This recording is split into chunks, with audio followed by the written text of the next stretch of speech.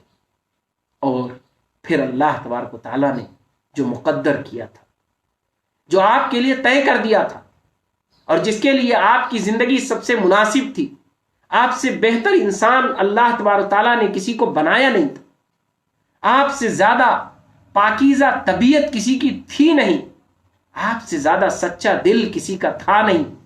آپ ہی تو تھے جنہیں اللہ نے مقدر کیا تھا کہ اللہ کے وہ آخری رسول ہوں گے، آخری میسنجر ہوں گے، آخری پیغمبر ہوں گے. اللہ اپنی کتاب بھیجے گا تو انہی کے پاس. اللہ آخری اپنے رسول کو آخری بار اپنا پیغام لے کر بھیجے گا جبرائیل امین کو تو انہی کے پاس. اللہ اپنا کلام اتارے گا تو انہی کے پاکیزہ دل پر اتارے گا، انہی کو چنے گا کہ رحمت للعالمین بن جائیں، انہی کو منتخب کرے گا کہ وہ قیامت تک کے انسانوں کے لیے اسوہ اور ہدایت کا سرچشمہ بن جائیں. اس لیے اللہ سبحانہ و تعالیٰ نے پیارے نبی صلی اللہ علیہ وسلم کو اپنا وہ آخری پیغام اس کو دے دیا، اعلان فرما دیا. یہ اعلان فرما دیا کہ اب آپ اللہ کے رسول ہیں، اب آپ کی زندگی اللہ کی طرف دعوت دینے میں گزرے گی. اب آپ کو توحید کا پیغام پہنچانا ہے، اب آپ کو اللہ کے دین کو سنانا ہے، اب آپ کو قرآن مجید کی آیتیں پڑھ کر لوگوں کو بتلانی ہے اور اسے سمجھانا ہے. چنانچہ وہ صبح نمودار ہو گئی، وہ مزدہ جافزہ آ گیا. نبی کریم صلی اللہ علیہ وسلم کے پاس اللہ نے اپنا آخری پیغام بھیجا، جس کی شروعات اس طرح ہوئی، جس کی ابتدا بڑی نرالی تھی کہ اللہ تبارک تعالیٰ نے جبرائیل امین کو بھیجا. صحیح بخاری میں یہ پورا واقعہ منقول ہے. رسول اللہ صلی اللہ علیہ وسلم کی شریک حیات حضرت خدیجہ رضی اللہ تعالی عنہا نے بیان کیا ہے، حضرت عائشہ رضی اللہ تعالی عنہا نے اس کو محفوظ کیا اور ہم تک منتقل کیا ہے. وہ طریقہ یہ تھا، بڑا دلچسپ ہے. آپ پڑھیں صحیح بخاری میں، پڑھیں سیرت میں اس واقعے کو اور غور کریں کہ رسول اللہ صلی اللہ علیہ وسلم کی یہ تنہائی، رسول اللہ صلی اللہ علیہ وسلم کی یہ اکیلا پن، رسول اللہ صلی اللہ علیہ وسلم کی تلاش، اس کا نتیجہ کتنا پیارا نکلا کہ اللہ تبارک تعالیٰ نے جو مقدر کیا تھا اپنے دین کی رسائی اور اپنے دین کے پیغام کے لیے، اپنے دین کے مرکز کے لیے، اپنے دین کی ذات کے لیے، نبی کریم صلی اللہ علیہ وسلم وہ ذات بن کر اس غار حرا سے تشریف لائے. جبرائیل امین آپ کے پاس تشریف لائے اور انہوں نے کہا کہ آپ پڑھیے. رسول اللہ صلی اللہ علیہ وسلم یہ لکھنے پڑھنے والے انسان نہیں تھے، عربوں میں لکھنے پڑھنے کا رواج نہیں تھا. لکھنا پڑھنا اور علم یہ دو الگ چیزیں. بغیر لکھے پڑھے بھی انسان کو علم آ جاتا ہے، لیکن لکھنا پڑھنا اس کی ایک کیٹیگری ہوتی ہے. لکھنا پڑھنا جاننا اس کی ایک سطح ہوتی ہے. رسول اللہ صلی اللہ علیہ وسلم کے امی ہونے میں بھی ایک بڑا معجزہ تھا کہ عرب جو جانتے تھے کہ آپ نے لکھنا پڑھنا نہیں سیکھا، انہیں یہ یقین ہو گیا کہ رسول اللہ صلی اللہ علیہ وسلم نے قرآن کو خود نہیں لکھا ہے.